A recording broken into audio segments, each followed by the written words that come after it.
আসসালামু আলাইকুম। এই অষ্টম শ্রেণীর চতুর্থ অধ্যায়ের ষষ্ঠ পর্ব। এই পর্বে আমরা 87 পৃষ্ঠা থেকে 89 পৃষ্ঠা পর্যন্ত আলোচনা করব। চলো শুরু করি। তো 87 পৃষ্ঠা বলা হয়েছে ক্ষুদ্র ব্যবসার লাভ ক্ষতি। ক্ষুদ্র সঞ্চয় কাজে লাগিয়ে বিভিন্ন ক্ষুদ্র ব্যবসা করে আয় করা যায়। ব্যবসার আয় যথাযথভাবে হিসেব করে তা থেকে লাভ ও ক্ষতির হিসেব বের করাটা জরুরি। তোমরা কি বলতে পারবে লাভ ও ক্ষতি কি? ক্রয় ও বিক্রয় মূল্যের সঙ্গে লাভ ও ক্ষতির সম্পর্ক কি? তোমাদের উত্তর নিচে লিখে রাখো। তাহলে এখানে লাভ কি বলতে বলছে এবং ক্ষতি কি বলতে বলছে। তাহলে এখানে আমরা লিখতে পারি যে ক্রয় মূল্যের চেয়ে বিক্রয় মূল্য বেশি হলে তাকে লাভ বা মুনাফা বলে। অর্থাৎ আমরা যদি একটা কলম 5 টাকা দিয়ে কিনে যদি 60 টাকা বিক্রি করি, তাহলে অবশ্যই আমাদেরকে অবশ্যই কি সেখানে কি হয়েছে? লাভ হয়েছে। অর্থাৎ ক্রয় মূল্যের চেয়ে যদি বিক্রয় মূল্যটা বেশি হয় সেক্ষেত্রে হয় কি? লাভ। তাহলে এখানে আমরা এটা লিখতে পারি। আর ক্ষতিটা কি? আমরা 5 টাকা দিয়ে কিনে যদি 3 টাকা বিক্রি করি, তার মানে ক্ষতি হয়েছে। সেক্ষেত্রে ক্রয় মূল্য থেকে বিক্রয় মূল্যটা কম। তাহলে এখানে আমরা ক্ষতির জায়গায় লিখতে পারি যে ক্রয় মূল্যের চেয়ে বিক্রয় মূল্য কম হলে তাকে ক্ষতি বা লোকসান বলে। এবার এখানে বলা হচ্ছে, এখানে আরেকটা জিনিস আমি ইনক্লুড করে রাখছি, যেটা হচ্ছে লাভ বা ক্ষতি ক্রয় মূল্যের উপর হিসেব করা হয়। অর্থাৎ ক্রয় মূল্য যেটা হবে তার উপরে লাভ বা ক্ষতিটাকে হিসেব করা হয়। এরপর এখানে বলা হয়েছে যে কোনো ব্যবসায় যে পরিমাণ অর্থ বিনিয়োগ করা হয় ওই পরিমাণ অর্থকে বলা হয় মূলধন। অর্থাৎ যে টাকা দিয়ে আমরা কলমটা কিনছি, যেমন 5 টাকা, সেটা হচ্ছে মূলধন। কোনো পণ্য ক্রয়ের জন্য প্রয়োজনীয় মূলধনকে ওই পণ্যের ক্রয় মূল্য হিসেবে নির্ধারণ করা হয় এবং কোনো পণ্য যে মূল্যে বিক্রয় করা হয় তাকে ওই পণ্যের বিক্রয় মূল্য বলে। কোনো পণ্যের ক্রয় মূল্যের চেয়ে বিক্রয় মূল্য বেশি হলে ওই পণ্য বিক্রয়ের ফলে লাভ হয় এবং কোনো পণ্যের বিক্রয় মূল্যের চেয়ে ক্রয় মূল্যের চেয়ে বিক্রয় মূল্য কম হলে ওই পণ্যের বিক্রয়ের ফলে ক্ষতি বা লোকসান হয়, যেটা আমরা উপরে ছকে লিখে রাখছি অলরেডি। তো এখানে বলা হচ্ছে লাভ সমান সমান বিক্রয় মূল্য বিয়োগ ক্রয় মূল্য, আবার ক্ষতি সমান সমান ক্রয় মূল্য বিয়োগ বিক্রয় মূল্য। অর্থাৎ এই সূত্রটা দিয়ে আমরা লাভ বের করতে পারি, এই সূত্রটা দিয়ে আমরা ক্ষতি বের করতে পারি। তোমরা জাস্ট এমনিতে মনে রাখো যে এটা একটু খেয়াল রাখবা যে ক্রয় মূল্যের চেয়ে বিক্রয় মূল্য বেশি হইলে লাভ, আর ক্রয় মূল্যের চেয়ে বিক্রয় মূল্য কম হইলে ক্ষতি। বা কলমের যে উদাহরণটা দিয়েছি এইটা রিয়েলাইজ করে তোমরা এটা মনে রাখতে পারো। এরপর এখানে বলা হয়েছে যে প্রতি 100 টাকা ক্রয় মূল্যের বিপরীতে যে টাকা লাভ হয় তাকে শতকরা লাভ বলে। এসো লাভ বা ক্ষতির বিষয়গুলো নিচের কিছু উদাহরণ থেকে বুঝে নিই। শতকরা লাভ বা ক্ষতিটা একটু বুঝতে হবে। অর্থাৎ প্রতি 100 টাকায় কত টাকা লাভ হয়েছে বা প্রতি 100 টাকায় কত টাকা ক্ষতি হয়েছে, সেটা হচ্ছে শতকরা লাভ বা ক্ষতি। এরপর এখানে একটা উদাহরণ দেওয়া আছে। বলা হচ্ছে শান্তার বাবা একজন ব্যবসায়ী। তিনি তার ব্যবসায় 30,000 টাকা বিনিয়োগ করে কিছু পণ্য কিনলেন এবং মাস শেষে 40,000 টাকায় তা বিক্রি করলেন। তাহলে 30,000 টাকায় কিনছে আর 40,000 টাকায় বিক্রি করছে, তাহলে অবশ্যই এখানে লাভ হয়েছে। তাহলে তার শতকরা লাভ কত হয়েছে, অর্থাৎ 100 টাকায় কত টাকা লাভ হয়েছে এটা বের করতে বলছে। তাহলে এখানে শান্তার বাবার বিনিয়োগ বা মূলধন হচ্ছে 30,000 টাকা এবং প্রাপ্ত অর্থ হচ্ছে 40,000 টাকা। এবার বলো তো শান্তার বাবার লাভ হয়েছে নাকি ক্ষতি হয়েছে? অবশ্যই লাভ হয়েছে। তাহলে তার মোট পরিমাণ কত? তোমার উত্তর নিচে লিখে রাখো। তাহলে এখানে আমরা লিখতে পারি যেহেতু ক্রয় মূল্য থেকে বিক্রয় মূল্যের পরিমাণ বেশি, সুতরাং শান্তার বাবার লাভ হয়েছে, কারণ তিনি 30,000 টাকায় ক্রয় করে 40,000 টাকা বিক্রি করছেন।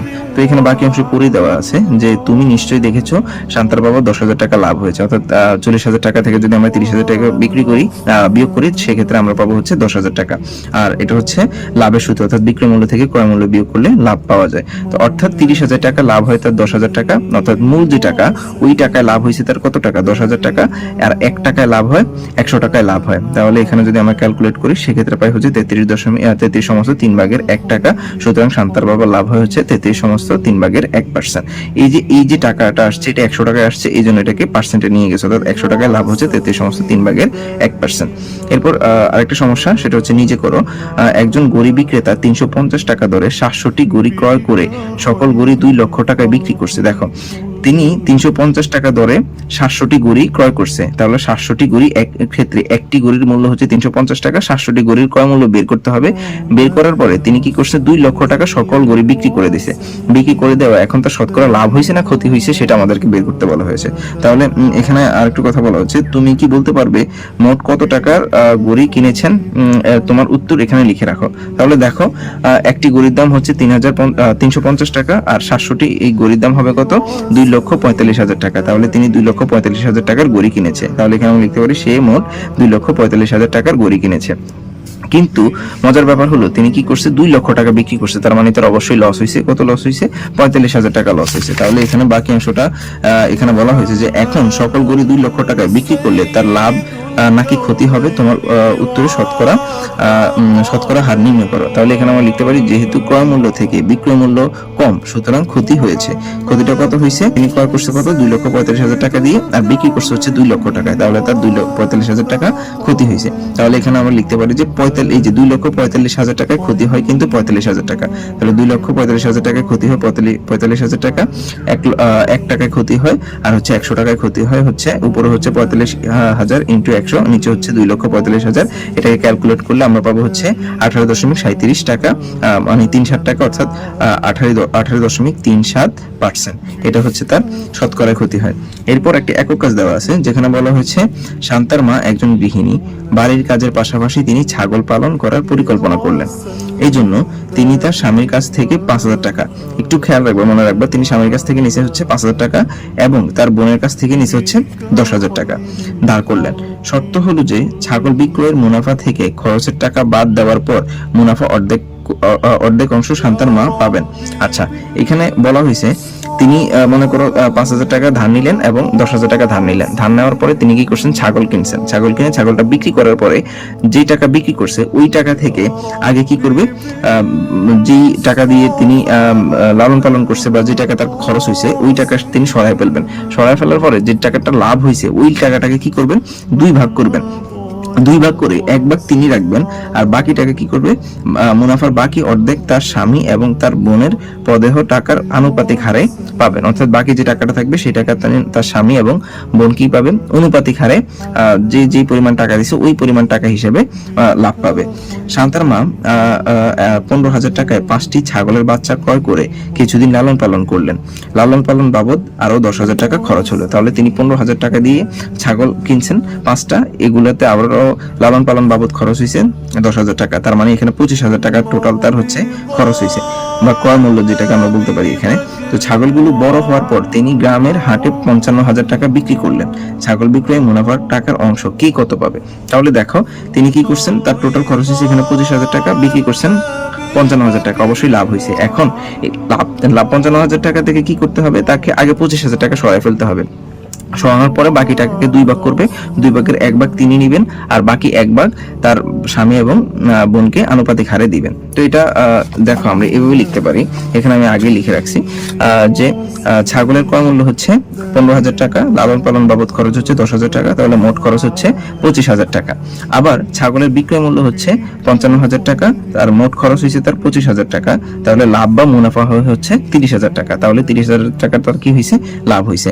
এখন শান্তার মা পাবে হচ্ছে মুনাফার অর্ধেক। এই যে 30,000 টাকা লাভ হয়েছে, এই 30,000 টাকার অর্ধেক পাবে হচ্ছে শান্তার মা। 30,000কে 2 দ্বারা ভাগ করলে 15,000 টাকা, তাহলে 15,000 টাকা পাবে কি শান্তার মা? 15,000 টাকা পাবে। বাকি মুনাফা থাকে আর কত? 30,000 থেকে 15,000 টাকা শান্তার মা যদি নিয়ে নেয় তাহলে আর বাকি মুনাফা থাকে হচ্ছে 15,000 টাকা। এই 15,000 টাকার অর্ধেক পাবে হচ্ছে, মানে এটা কিন্তু লাভের পরিমাণ। এই লাভের পরিমাণ থেকে আগে কিন্তু আগের টাকা, এই যে 25,000 টাকা কিন্তু আগেই তাদের যেই মূলধন ছিল, অর্থাৎ ছাগলের কমল আর তার স্বামী এবং বোনের যে টাকাটা ছিল সেটা কিন্তু এখান থেকে শেষ। আর এটা হচ্ছে তার লাভের পরিমাণ। এই লাভের পরিমাণ থেকে তার বোন এবং স্বামী আনুপাতিক হারে লাভ পাবে। তাহলে এক্ষেত্রে আমরা এখানে লিখতে পারি যে এখন তার স্বামী ও বোনের টাকার অনুপাত হচ্ছে, তার যেহেতু তার স্বামী দিছে হচ্ছে কত? 5,000 টাকা, আর বোন দিছে হচ্ছে 10,000 টাকা, তাহলে এটার অনুপাতিক হার হচ্ছে 1:2।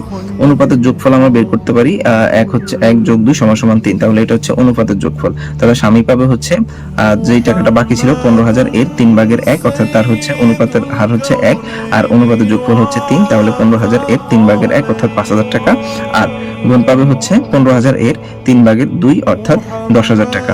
এখন এটা ভাবলে হবে না যে তার তিনি 5,000 টাকা দিছে, মাত্র 5,000 টাকা পাইছে, না, তিনি আগে 5,000 টাকা অলরেডি পেয়ে গেছে, বাকি আরো এই লাভ থেকে আরো 5,000 টাকা পাইছে, অর্থাৎ তিনি মোট 10,000 টাকা পাইছে। তার স্বামী টোটাল মোট 10,000 টাকা পাইছে, আর বোন আগে 10,000 টাকা পাইছে আর এখন লাভ থেকে আরো 10,000 টাকা পাইছে, অর্থাৎ তার বোন পাইছে হচ্ছে টোটাল 20,000 টাকা। তাহলে এখানে বলছে কি লাভ থেকে কে কত টাকা পাবে? তাহলে আমরা এখানে লিখতে পারি লাভ থেকে, সুতরাং শান্তার মা পাবে হচ্ছে 15,000 টাকা, স্বামী পাবে হচ্ছে 5,000 টাকা, আর বোন পাবে হচ্ছে 10,000 টাকা। আর এখানে যদি বলতো যে মোট কে কত টাকা পাবে, সেই ক্ষেত্রে তার স্বামী কিন্তু 10,000 টাকা পাইতো আর বোন কিন্তু 20,000 টাকা পাইতো।